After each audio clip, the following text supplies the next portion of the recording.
U.S. aircraft carriers were instrumental in World War II, projecting American naval power and reshaping the course of the conflict. The legendary carriers such as the USS Enterprise, Yorktown, and Hornet have become synonymous with courage, resilience, and victory. However, amidst their towering stature and well-documented exploits lie lesser-known facts that often escape the spotlight of historical recognition. From the secret armament of the Lexington-class carriers to the innovative designs of the Ranger and Wasp and the unique variations with the Essex-class, join us as we embark on a journey to explore 5 captivating and often overlooked facts about U.S. World War II aircraft carriers, unearthing hidden details and shedding light on their remarkable features. Armed with guns, the Lexington-class carriers. One remarkable but little-known fact is that the Lexington-class carriers, USS Lexington and USS Saratoga, were the only U.S. carriers in World War II specifically designed to be armed with guns. Originally constructed as battle cruisers, they were converted into aircraft carriers in 1927. Equipped with 8 8-inch guns, these carriers were capable of fending off air attacks and engaging large surface targets. These guns were a response to the threat posed by treaty-era enemy cruisers. However, due to potential blast damage to the flight deck, they were unable to shoot across the port side of the ships. Despite their impressive armament, these guns were never utilized in combat.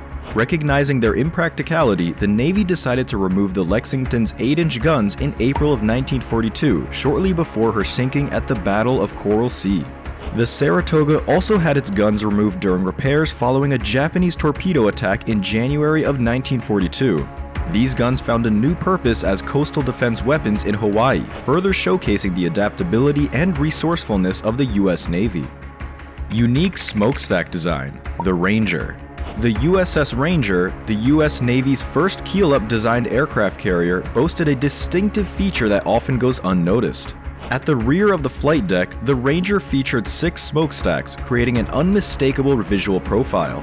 These smokestacks served a practical purpose beyond their aesthetic appeal. In the original design, which lacked an island structure, the smoke from the boilers was vented through these 6 stacks. This arrangement allowed for efficient ventilation and prevented the accumulation of smoke on the flight deck. During regular operations, the stacks were positioned upright.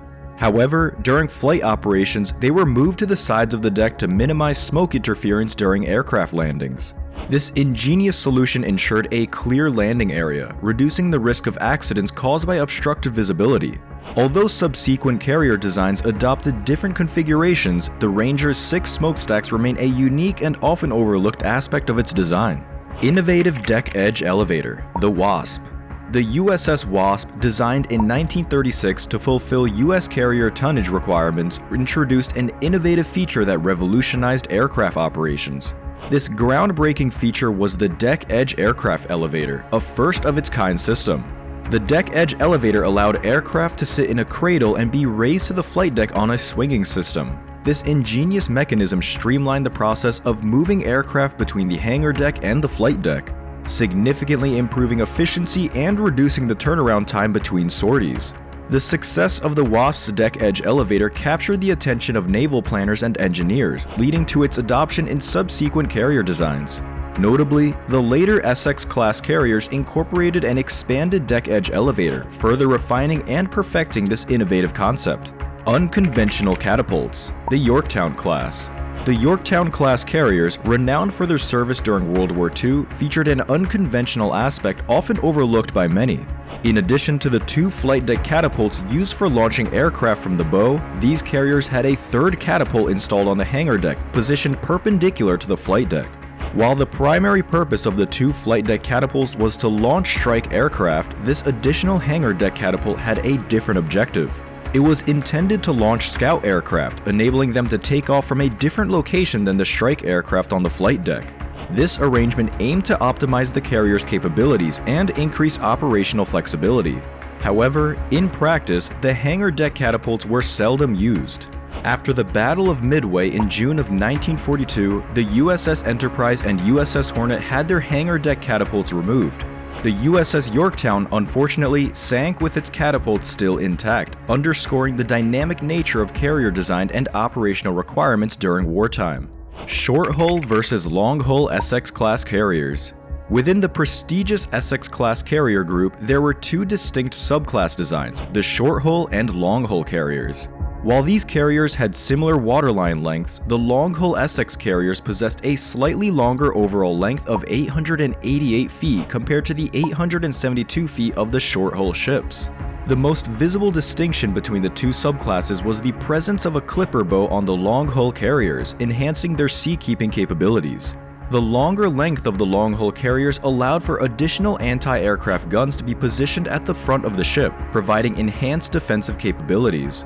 Unofficially referred to as the Ticonderoga class subtype, the long-hull carriers included the Ticonderoga, Randolph, Hancock, and Shangri-La. Out of the 24 Essex-class carriers built, 13 were long-hull types. This variation in design demonstrates the ongoing efforts to refine and improve carrier performance throughout the war.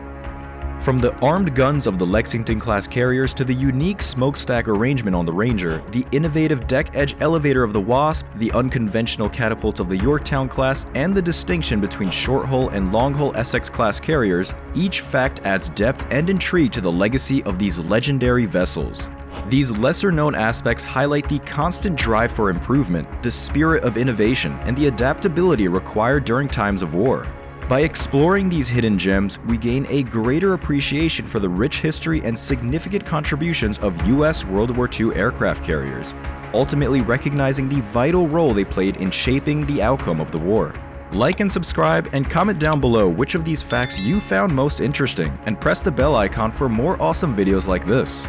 That would be all for this video, but did you know that every pilot says, "I have the ball" when they are about to land on a carrier? But why do they do that, and what does that mean? To find out, click on this video right here. Click this video to find out why pilots say this seemingly strange thing before each landing. So, what are you doing? Click it now.